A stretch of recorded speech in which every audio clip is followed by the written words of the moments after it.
은혜가 각 사람에게 임하는 시간 되기를 주의 이름으로 축복하고, 또한 복음의 말씀을 함께 나눌 때에 또 복음이 우리 영혼 속에 각인되어지는 인생 최고의 축복이 회복되기를 기도합니다. 오늘 말씀의 제목은 복음 교인화입니다. 지금 선교사님 통해서 주신 말씀, 전도자의 기본 미션, 이런 부분들이 실제 내 삶에 개인화되어지는 것이 너무 중요합니다. 그런 맥락에서 오늘 말씀을 한번 묵상해 보며 나의 시간표를 꼭 발견했으면 좋겠습니다. 먼저 서론으로, 정말 하나님께서 우리를 거룩하게 구별된 자로 성도로 이렇게 불러주셨습니다. 그리스도 언약 깨달은 그 이후에 우리를 세계복음화의 주역으로 불러주셨습니다. 그래서 우리 모든 성도들은 또 교회를 또 잘 지키셔야 되겠지만은 또 현장의 빛을 발하는 망대입니다. 예수님께서 우리를 빛과 소금이라고 이렇게 말씀 주셨습니다. 그래서 현장의 망대의 역할을 잘 감당해야 되겠죠. 파수꾼의 역할을 잘 감당해야 되겠습니다. 우리 교회에 또 여러 가지 중요한 일들이 많이 있습니다만은 정말 우리 교회에서 일어나야 될 부분들이 현장 전도 제자가 일어나야 됩니다. 정말 현장을 살리기 위해서 훈련에 이렇게 들어가고, 그 다음에 전도운동 위해 가지고 또 집중하고, 이런 현장 전도 제자가 일어나야 현장의 저주 재앙을 막을 수 있습니다. 그래서 우리 모든 성도님들이 말씀도 받지만은 계속 기도를 담아 주십시오. 내가 먼저 현장의 망대가 될 수 있도록, 내가 현장의 말씀 사역자가 될 수 있도록 그 부분들을 진짜 믿고 하나님 앞에 도전해 나가는 것이죠. 어저께하고 아랫께 또 캠프를 인도받게 됐습니다. 캠프 현장을 돌면서 짧은 시간이지만은 제 개인적인 현장에 일본인들이 모여들 수밖에 없는 그 플랫폼 연결되어지는 그런 일본인들을 만나게 됐습니다. 그 사람에게 시간표에 따른 이 말씀을 전달하는 말씀 사역자가 필요한 것이죠. 그 다음에 베트남의 문을 열 수 있는 베트남 플랫폼이 되는 이 베트남인을 만나게 됐습니다. 이 사람 베트남에서 한 번도 복음 듣지 못한 사람인데 이 한국에 와 있는 것은 하나님의 귀한 계획이 있지 않을까 싶습니다. 그 사람에게 하나님의 절대 계획을 알려줄 수 있는 현장에 들어가는 말씀 사역자가 사실 필요한 것이죠. 또 현장을 돌면서 완전히 알코올에 중독돼 가지고 쩔어 있는 그런 사람들을 만나게 됐습니다. 아무도 터치 못하는 겁니다. 그래서 주위 사람이 그 주위의 교회한테 이 사람 좀 구원해 보세요, 교회에 요청을 했거든요. 근데 어떤 교회도 그 사람 살리지 못하고 그대로 방치. 그 알코올 중독자는 그 지역에 있는 사람 다 아는 거예요. 완전 사도행전 3장의 안전뱅이처럼 다 아는 겁니다. 근데 아무도 터치할 수 없고 아무도 관심이 없고 그런 사람 하면 살려놓으면은 엄청난 복음의 문이 되어질 건데 이 일을 감당할 수 있는 이 말씀 사역자가 없다는 것입니다. 그래서 정말 우리는 우리 트리니티 교회 모든 성도님들이 한 사람 한 사람 말씀 사역자가 되시기를 주의 이름으로 축복하고, 말씀 사역자가 없다는 것은 그냥 없구나 뭐 그런 개념이 아니죠. 현장의 말씀 운동이 끊기면은 현장의 저주와 재앙은 막지 못하는 겁니다. 전도는 해야 되냐 말아야 되냐, 내 여건 되면 하겠다, 그게 아니잖아요. 안 하면 재앙입니다. 안 하면은 현장은 고스란히 죽어가는 겁니다. 베트남인, 일본인, 그 완전히 그 중독, 그 알코올에 중독되는 사람 어떻게 뭐 한 번도 복음 듣지 못하고 죽을 수 있잖아요. 저들에게 믿고 안 믿고 하나님 손에 있는 것인데 저들에게 정확한 복음을 전달해 줄 수 있는 그런 그리스도의 제자가 필요한 것이죠. 여러분들 예레미야 애가서 4장 3절에서 4절 말씀을 마음속에 꼭 담았으면 좋겠습니다. 어떤 말씀입니까? 들깨들도 그들의 새끼들한테 젖을 주며 그들의 새끼를 먹이나 내 백성은 잔인하여 광야의 타조가 또다. 광야의 타조가 갈급해가지고 이리 뛰고 날 뛰고 저리 뛰고 하는 겁니다. 현장에 사람들이 답을 잃어가지고 길을 잃어가지고 무속인한테 찾아갔다가 신천지 찾아갔다가 위로받으려고요. 진짜 본질과 교리도 필요 없어 위로해주면 요즘에 다 갑니다. 그런데 가가지고 결국은 영원한 멸망하는 거죠. 젖먹이가 목말라가지고 혀가 입천장에 붙었는데 어린아이들이 이 떡을 구하나 떼어줄 사람이 없도다. 현장에 일꾼들이 없는 것입니다. 여기에 오늘 하나님의 마음을 내 마음속에 품는 최고의 시간 되어야 되겠습니다. 그럼 어떻게 하면은 우리가 중요한 말씀 사역자의 자리에 설 수 있습니까? 정말 하나님의 말씀 성취의 자리,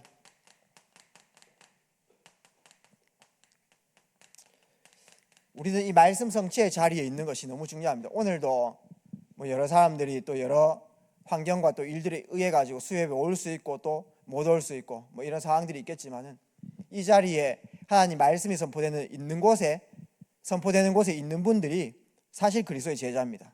오늘 말씀 붙잡고요, 현장에 가가지고 현장을 바른 눈으로 보고 현장에 전달할 메시지를 붙잡으시면은 내가 붙잡은 그 말씀이 현장에서 성취됨으로 복음운동이 회복되어지는 것입니다. 이 믿음을 가지시고 오늘 말씀을 꼭 붙들었으면 좋겠습니다. 요엘서 2장 28절 29절 말세 남녀 종들에게 성령을 물붓듯 내리겠다. 너희 자녀들은 예언할 것이요 청년들은 환상을 보고 아비들은 꿈을 꾸리라. 요엘 선지자에게 주신 이 말씀이 이건 분명히 언젠가 성취되는 말씀인데 그 말씀이 흘러가지고 성취된 현장이 있었습니다. 이것은 요엘에게 주신 하나님의 말씀인데 그 말씀이 성취가 어디에 됐습니까? 시간표에 따라 가지고 사도행전 2장 14절 17절 베드로가 요엘 선지자가 그 하신 말씀이 오늘 사도행전 마가다락방 여기에 성취됐다. 우리가 세술에 취한 것이 아니고 술 먹고 취해가지고 이상한 소리 하는 것이 아니고 말씀이 성취돼서 그 말씀이 성취된 것처럼 말세 남녀 종들에게 성령을 물붓듯 내려 그 성령이 지금 이 자리에 임했다. 그 말씀이 성취된 그 자리에 120문도가 있었습니다. 120문도 뭐 여러분 다 잘 아시지 않겠습니까? 이름 모를 제자들도 있겠지만은 대표적 인물 누굽니까? 베드로입니다. 여러분 베드로 수준 다 아시잖아요. 안드레 야고보 같은 출신입니다. 다 수준 아시잖아요. 뭐 마태 뭐 유대인들한테 미움 싸고 세리 아닙니까? 바돌로메 뭐 시몬 요한 야고보 전부 다 수준 다 있잖아요. 그러나 각 사람마다 수준과 그들의 어떤 환경들이 있지만은 하나님이 역사하는 그곳에 있어 버리니까 그 수준 뛰어넘어 버리는 거죠. 그 한계를 뛰어넘어 버리는 것입니다. 우리가 이 자리에 있는 것이 너무나 중요합니다.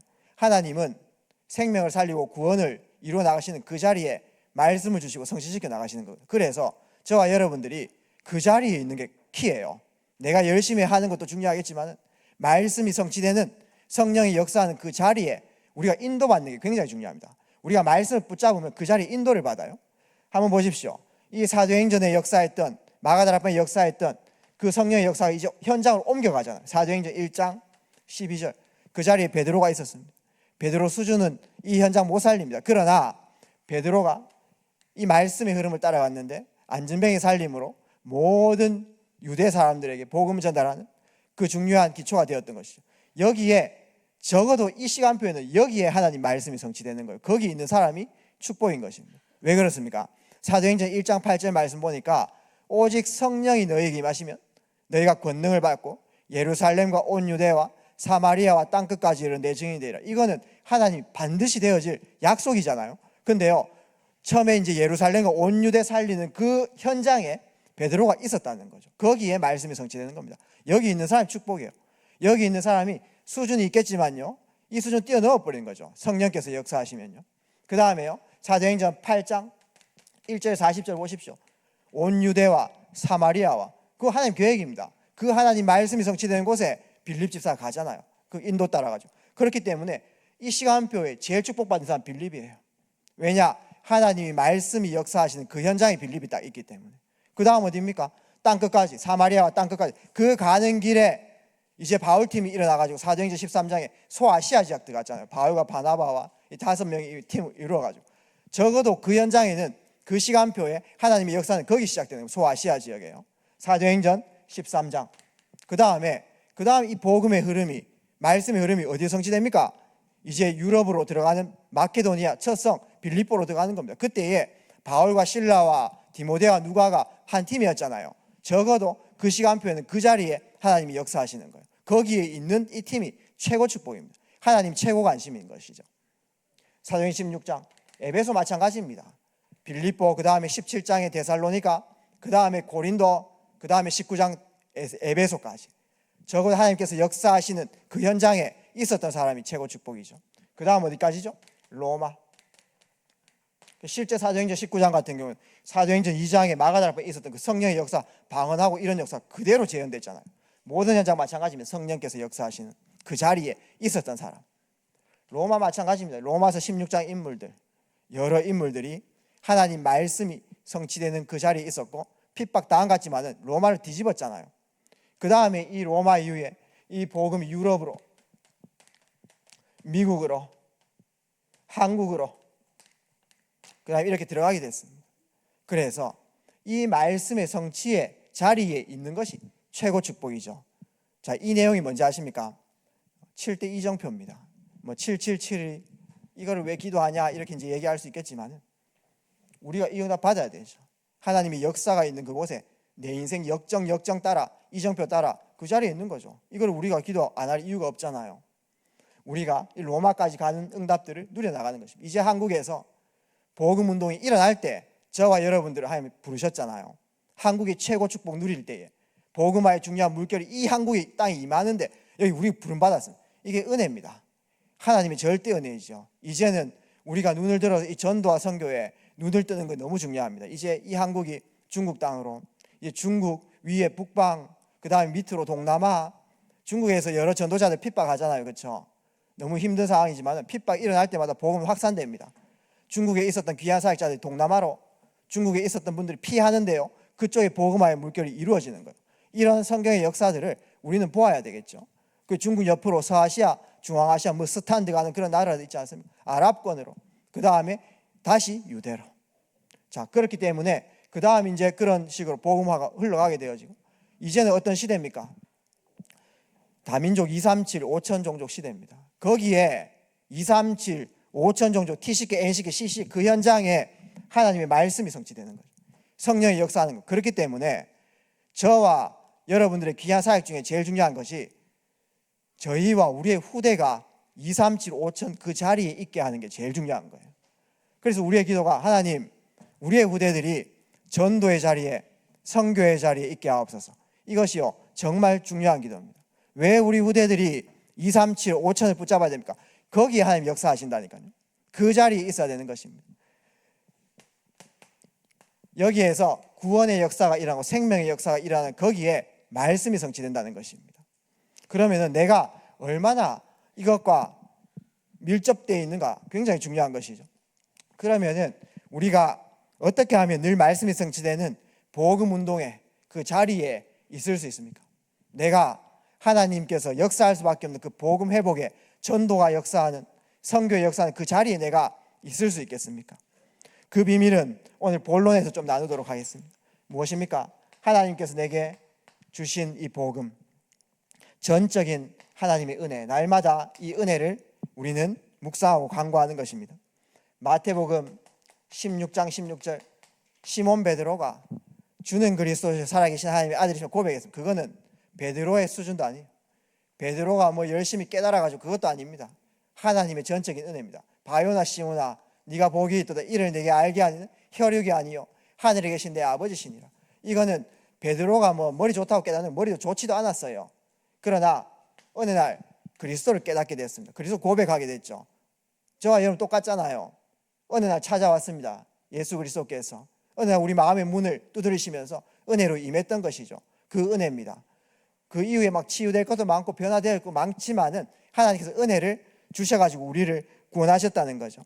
그래서 이 부분들이 우리가 집중이 될 때 우리 복음의 색깔, 신앙의 색깔이라고 하는 게 다 있어요. 사람마다 기준이 다 있습니다. 마른 복음이라 해도 내 마음속에 딱 기준 잡힌 게 있어요. 내 마음속에 각인 뿌리 체질된 게 내 기준입니다. 그것을 사람의 어떤 신앙의 색깔을 좌지우지하는 것입니다. 우리는 오직 복음이 우리의 색깔입니다. 성경 말씀을 이렇게 보게 되면 우리가 선교사님 통해서 또 우리 목사님들 통해서 잘 훈련을 받았겠지만은 성경을 보면은 하나님의 엄청난 계획이 이 성경에 담겨 있죠. 66권 한정되어 있지만은 이 안에 엄청난 비밀이 담겨져 있습니다. 세상에 여러 지식들을 추구하는 지식 분자들이 많이 있습니다. 의대 뭐 이런 것들 다 자연과학입니다. 엄청 머리 좋죠. 우리 의사 되기 어렵잖아요.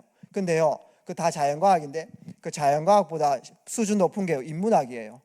사람의 어떤 심리와 이런 것들 있지 않습니까? 또 사람이 어떤 문화를 가지고 인문학 이런 것들이 자연과학보다 수준 높아요. 인문학보다 수준 높은 게 뭔지 아십니까? 철학입니다. 철학자들은요 막 오묘한 얘기하는데요 굉장히 막 어렵습니다. 그 철학 위에 있는 게 뭔지 아십니까? 신학입니다. 신학 위에 있는 게 뭔지 아십니까? 성경입니다. 때로는요 신학이 타락하면요 교회 타락해 버립니다. 신학도 다가 아니에요. 하나님께서 주신 이 성경을 제대로 깨닫게 하기 위해서 신학을 그냥 발걸음으로 이렇게 걷는 거지 그게 다가 아닙니다. 성경, 하나님께서 진짜 성경을 통해서 주시고자 하는 그 말씀이 무엇입니까? 우리 성도님들 성경 좀 읽어보셨습니까? 몇 도 가셨습니까? 라고 물으면 다 전부 다 고개 숙여야 되겠죠. 그러나 중요한 것은 하나님께서 깨닫게 하셨어요. 성경을 막 통독도 해보고요, 대충 이렇게 읽어보면요, 여러 가지 요소들이 많이 나옵니다. 이 성경 안에요, 뭐 경건의 요소들이 많이 나오죠. 레위기 한번 읽어보십시오. 얼마나 경건합니까? 뭔가 조금이라도 움직이면 뭔가 번개 맞을 것 같은 그런 느낌 아닙니까? 그 다음에 성경 딱 읽어보면 윤리적인 부분도 엄청 많이 나옵니다. 술 먹지 마라, 그 다음에 성경 자세히 보면 신비한 능력들이 많이 나오죠. 엘리야 불병거 불말 막 내리버리고 막 우상 타버리고 막 이런 일들, 신비한 능력들. 근데 통독하고 대충 이렇게 보면은 이 경건의 요소가 있구나, 윤리적인 요소들이 많이 있구나, 그 다음에 신비적인 요소가 많이 있구나. 나도 경건해야 되겠다. 나도 깨끗하게 살아야지. 나도 좀 능력들을 받아야 되겠다. 내 육신적으로 좀 체험해야 되겠다. 이런 생각할 수 있습니다. 그런데요, 여러분들 성경을 자세히 보십시오. 목사님들께서 말씀을 주신 것, 이 성경을 바르게 해석하고 자세히 보라는 뜻 알겠습니까? 강단을 통해 가지고 계속 복음으로 결론 내는 이유가 무엇입니까? 경건적인 요소도 있고 윤리적인 요소도 있고 신비적인 요소도 있지만은 자세히 보면은 노아도 실수했습니다. 맞잖아요. 술 먹고 실수했잖아요. 다윗도요, 우리아 아내 바세바를 취하는 그런 경건하지 못한 그런 실수를 했습니다. 그러나 실수한 노아도 다윗도요, 하나님께서 사랑을 베푸시고 그들에게 능력 주시가지고 한 시대의 복음 회복에 중요한 주역으로 쓰셨습니다. 그 쓰임 받았다 이것도 있지만 그 안에 눈에 보이지 않게 하나님의 사랑과 긍휼과 은혜가 포함되어 있는 거예요. 맞지 않겠습니까? 억만 저주 재앙 가운데서 죽을 수밖에 없던 우리, 하나님의 은혜와 사랑과 그 긍휼함이 한 사람에게 임한 것입니다. 내 피리모 다 죽어야 되는데 하나님께서 그래 내가 너희를 다 심판해, 그게 하나님 마음이 아니에요. 죽을 수밖에 없는 그 공의에 의해서 죄가 있으면 당연히 죄의 대가 받아야 되는 겁니다. 그러나 방주를 만든 것은 무엇입니까? 그런 사람이라도 이 안에 들어오면 산다, 살릴 수 있다. 그 하나님의 사랑이 그 안에 담겨져 있는 것입니다. 한번 보십시오. 윤리적인 것들을 많이 강요하겠지만 성경에 보면은 라합 기생 출신입니다. 윤리적으로 깨끗하겠습니까?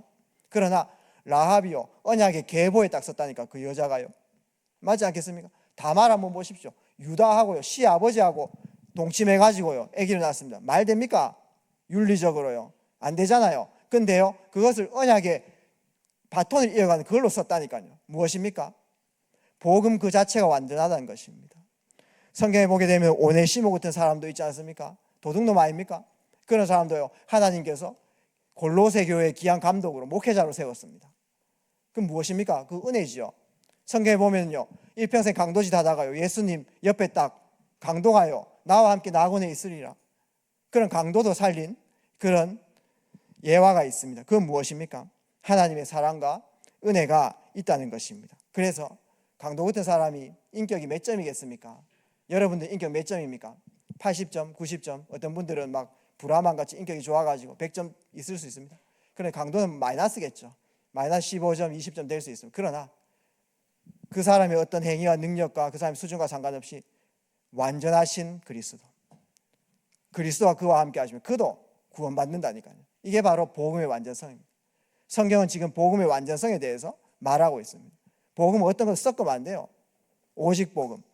그렇기 때문에 우리는 이 복음에 의해 가지고 복음으로 각인되는 그 응답들이 있어야 되겠습니다. 그래서 고린도후서 5장 17절 말씀처럼 누구든지, 어떤 사람, 강도든지 도둑놈이든지 시달리는 사람, 문제 있는 사람이라든지 그리스도 예수 안에 있으면 새로운 피조물이라.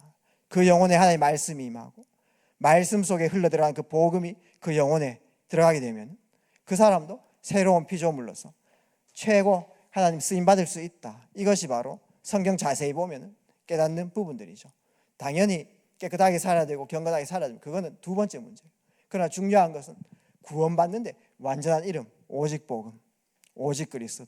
성경에는 자세히 보면 전부 다 살려가지고 귀하게 쓰임받았기 때문에 우리의 중심은 무엇입니까? 살리는 것입니다. 내 기준이 살리는 거예요. 살리는 자. 그 응답을 우리 모든 성도님들이 누리시기를 주의 이름으로 축복드립니다. 제가 현장에 마약 환자도 만나고요, 정신적 고통당한 사람도 만나고요. 왜냐하면 그 현장에 하나님의 말씀이 성취되기 때문에 웬만하면 현장에 나가려고 하고 있습니다. 힘들어도요. 그 다음에 삶이 완전 무너진 사람도 만납니다. 그런데 그 사람들이요, 그렇게 잘못한 게 없어요. 막 무너져가지고 집중도 할 수도 없고 너무나 쉬운 이 근본 문제 그리스도 이해하는 거 절대 이해 못하고 그렇게 쉽게 전달하는데도요. 그럼 그 사람이 뭐 그래 잘못했습니까? 크게 잘못한 거 없습니다. 그러면은 저는 그 사람들에게 말씀을 전달하는 사역자인데 뭐 제가 잘했습니까? 잘해가지고 그 사람 앞에 서고 말씀을 전달하고 막 품이 있는 척 합니까? 잘한 거 없습니다. 그 사람 뭐 못하면 뭐 그래 못합니까? 제가 잘하면 뭐 그래 잘 그런 거 없어요. 똑같아요.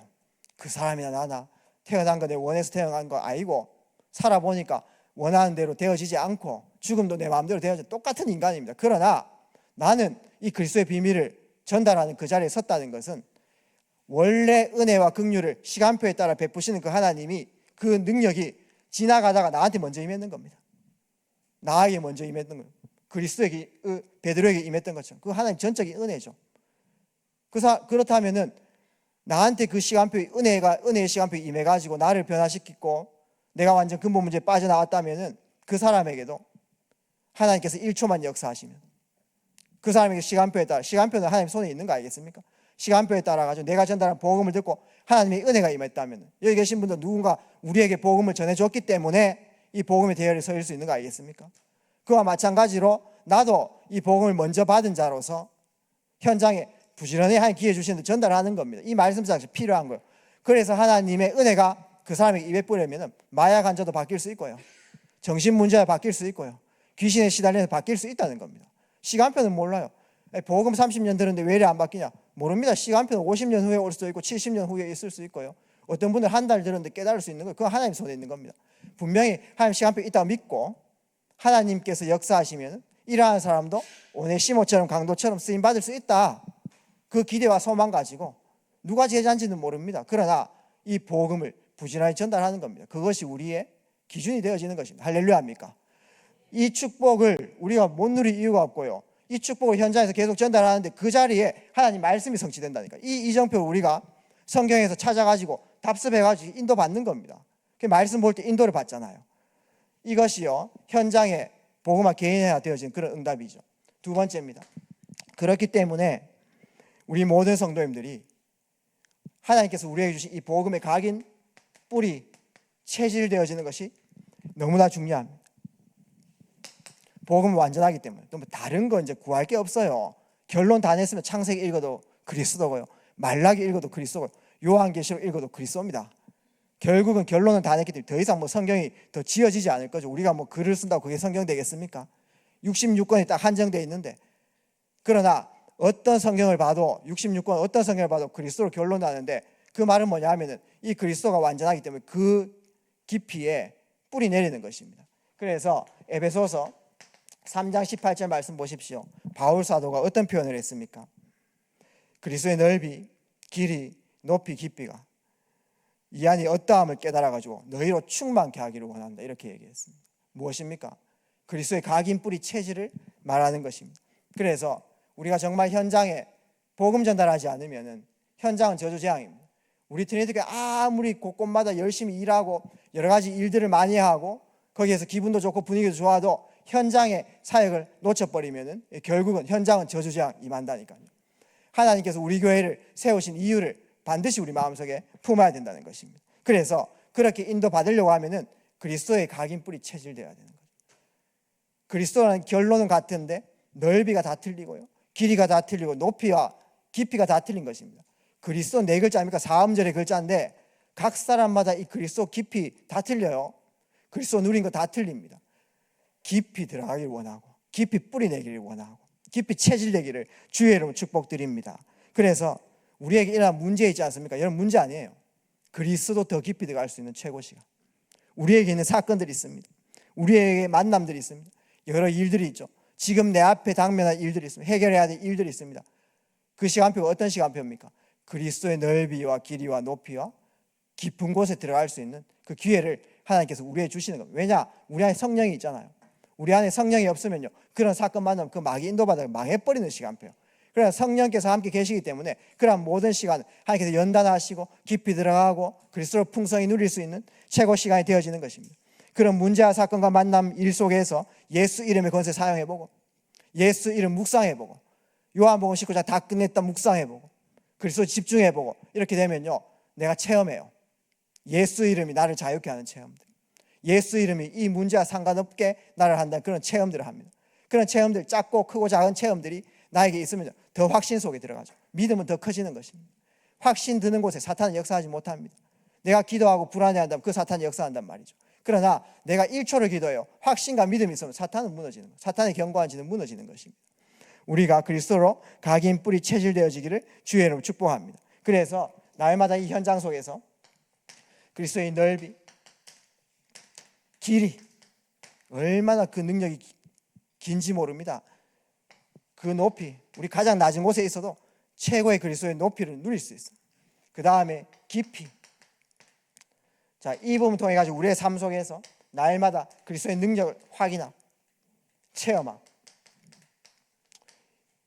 그래야 해서 이 각인 뿌리 체질되어지는 축복이 우리 모든 성도들이 있기를 바라고, 이런 영적 상태가 되어질 때 현장에 계속 지속할 수 있다니까요. 그렇게 되면 우리에게 오는 응답들이 있습니다. 어떤 응답입니까? 어떤 것도 상관없는 상태가 딱 되어집니다. 성경 66권 안에 상관없는 상태, 이런 글자가 써 있는 건 아닙니다. 무조건 성경에 단어가 없다고 이거는 이상한 거다 그렇게 생각하지 마십시오. 여러 가지 사건을 통해서 깨달음이에요. 상관없는 상태, 싸우지 않고 이기는 상태, 이런 것들이 우리의 레마가 딱 되어질 수 있다는 거죠. 너무 알레고리적으로 해석 안 하셔도 돼요. 성경에 없기 때문에 이 말을 쓰면 안 된다. 우리는 성경의 여러 사건들을 보면서 렘넌트 7명 신앙의 선인들이 상관없는 상태가 되었다는 것을 확인할 수 있습니다. 한번 보십시오. 다니엘과 세 친구 한번 보십시오. 풀무불에 들어가면 하나님께서 구원해 주실 것이죠. 엄청난 믿음의 고백이시죠. 여러분들 뜨거운 불 앞에서 그런 고백할 수 있겠습니까?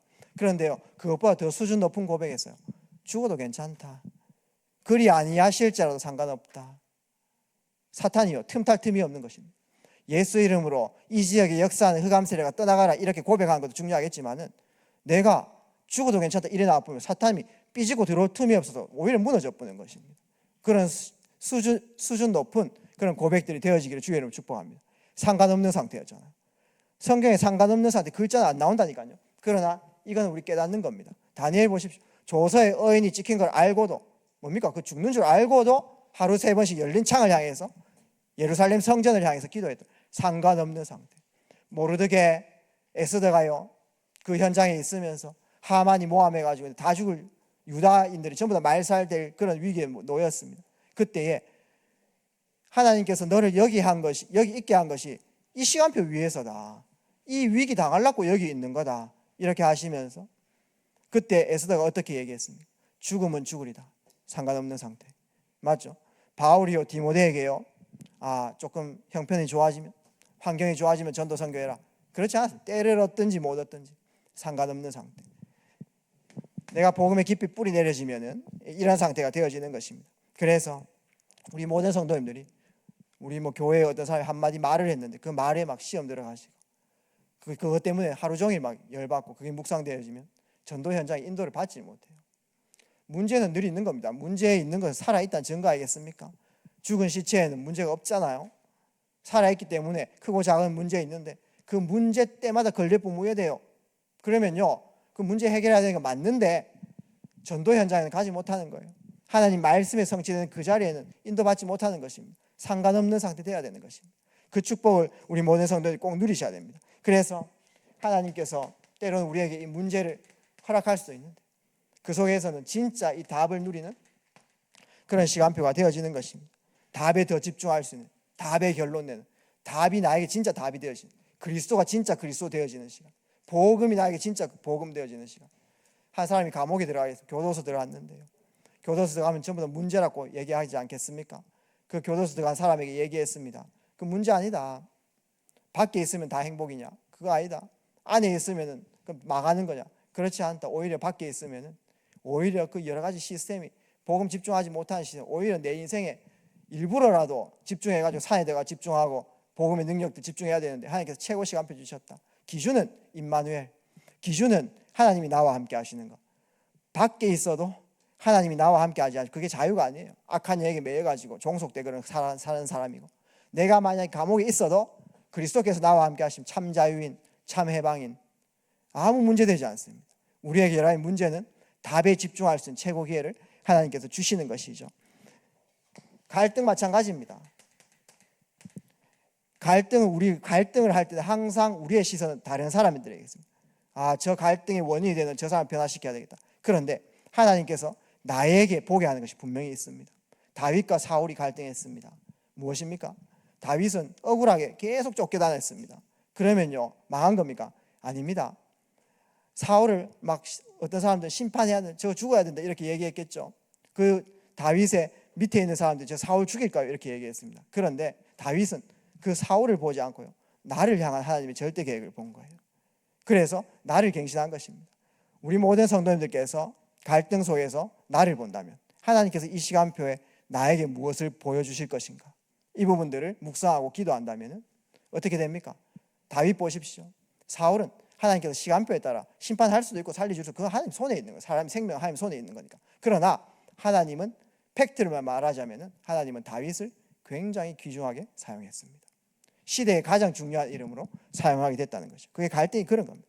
갈등 속에서 우리는 하나님께서 보게 하시는 것들을 보게 하면 되어지는 것이죠.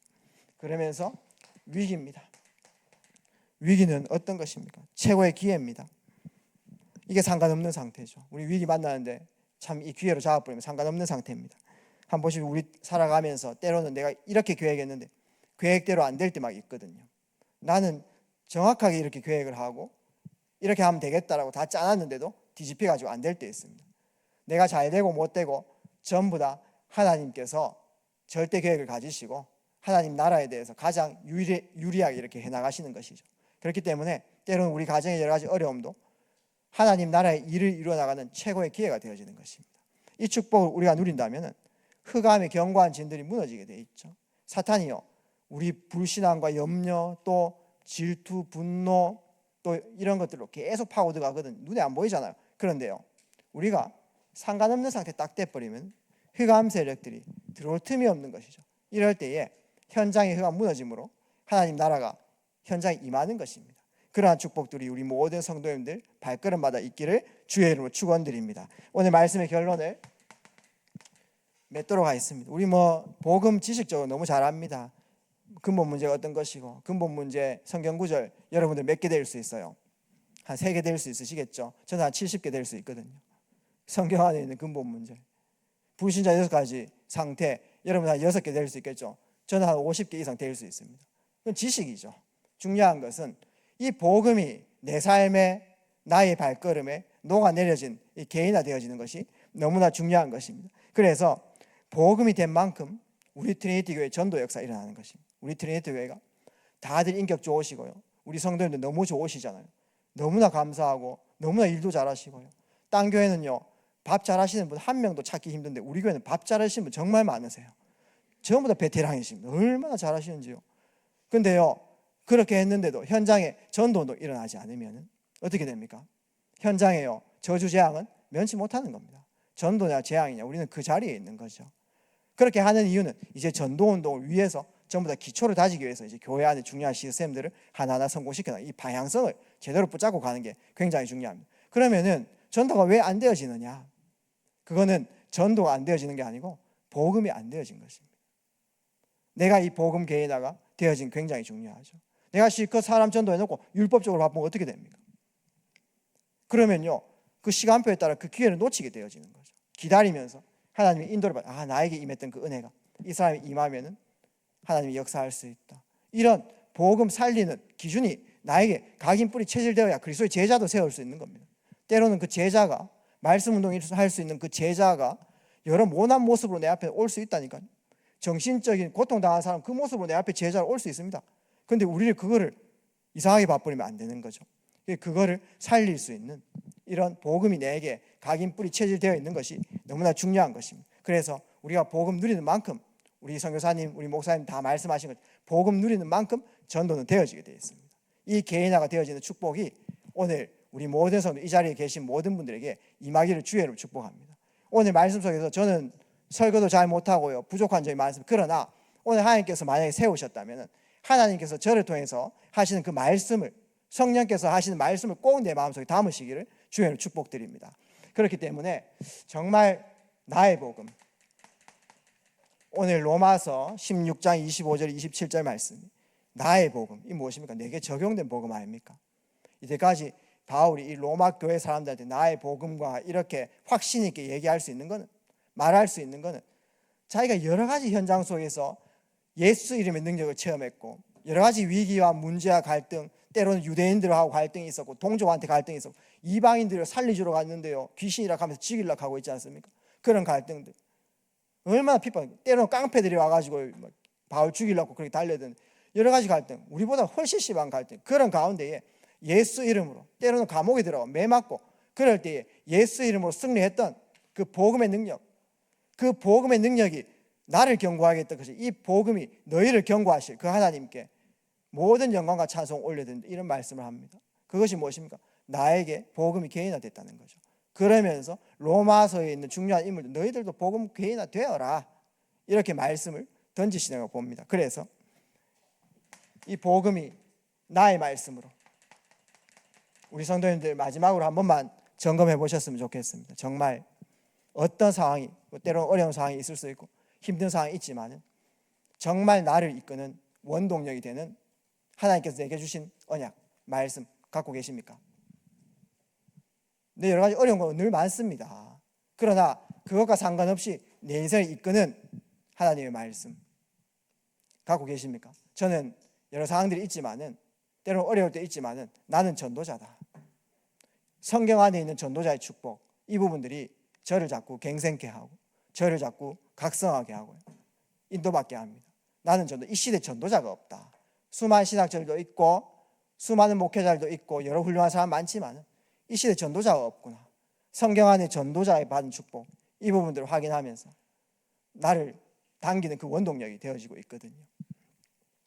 정말 나의 기도, 오늘 내 기도의 내용이 어떤 겁니까?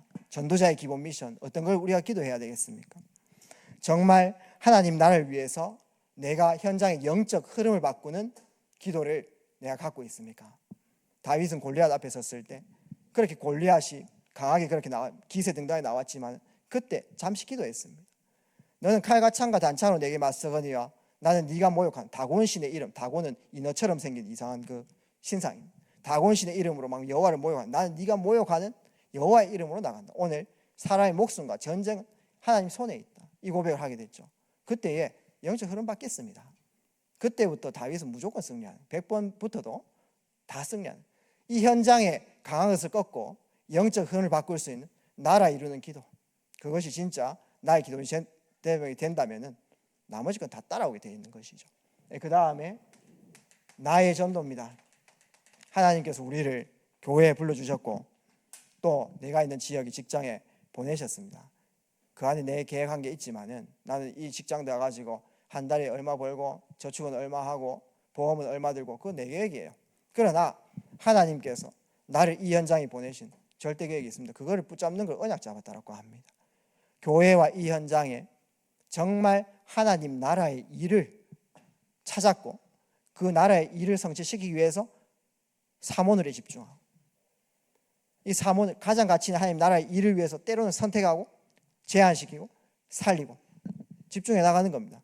나만의 나의 전도가 있습니다. 이것이 복음 개인화된 겁니다. 지식적으로 구원의 길, 어떤 분은 성경 구절 100개 될 수 있다, 지식이에요. 그러나 실제 내 삶 속에 나의 말씀, 기도, 전도가 있다면 이것은 복음 개인화된 것입니다. 이 축복을 우리 모든 성도님들이 누리시기를 주의 이름으로 축복합니다. 전도자의 기본 미션, 이 축복을 날마다 누리는 것입니다. 그래서 우리가 말씀 성취의 자리, 하나님께서 이정표에 따라 이루시는 그 자리에 있는 것이 최고 축복입니다. 그 자리에 있으면 내 수준 뛰어넘어 버리는 거예요. 그 자리에 있으면요 우리 트리니티 교회 수준 뛰어넘어 버리는 것입니다. 그 축복이 있기를 주의 이름으로 축원드립니다. 살아서 역사하신 아버지 감사드립니다. 계속되어지는 말씀의 흐름을 따라가지고 전도자의 축복을 누릴 수 있도록 인도하여 주시고 현장의 망대로 서나가게 하시며 현장의 하나님 나라의 일을 말씀 사역자들이 일어날 수 있도록 주님께서 은혜 베풀어 주시옵소서. 살아계신 예수 그리스도의 이름으로 감사하며 기도드리옵나이다. 아멘.